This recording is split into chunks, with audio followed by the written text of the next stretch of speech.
Hello friends, তো আমি বাড়ি যাওয়ার জন্য রেডি হয়ে স্টেশনে চলে এসেছি। আর এদিকে আমার বর আমাকে সি অফ করতে স্টেশনে চলে এসেছে। আসলে আমাদের সঙ্গে ট্রলি ছিল, ব্যাগ ছিল। ট্রলিটা ভীষণ ভারী হয়ে গেছিলো, ওরও জামা কাপড় নিতে হয়েছে, আমারও জামা কাপড় নিতে হয়েছে। আর মা তো এদিকে কালকে চলেই এসেছিলো আমাকে নিয়ে যাওয়ার জন্য। বর চলে এসেছে, আমার বরমশাই আমাকে এদিকে ট্রেনে তুলে যাওয়ার জন্য চলে এসেছে। ট্রেনও চলে এসছে, এদিকে খবর হয়ে গেছে ট্রেন চলে এসছে, আমরা ট্রেনে উঠেও পড়েছি।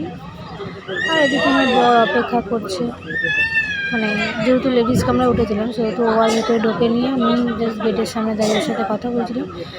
তো বিয়ের আগে যখন ও আমাকে সেভ করতে এসে দেখা করে বাড়ি ফিরতাম তখন আমার মুডটা খুব খারাপই থাকতো। যাই হোক, এখন মনে হয় এতটা খারাপ হবে না। যাই হোক, বাড়ি যাওয়ার জন্য তো বাড়িতে ট্রেন তো ছেড়েই দিল, টাটা। তো আজকের জন্য এখানেই, নেক্সট ব্লগে আবার দেখা হবে। আজকের জন্য টাটা, বাই।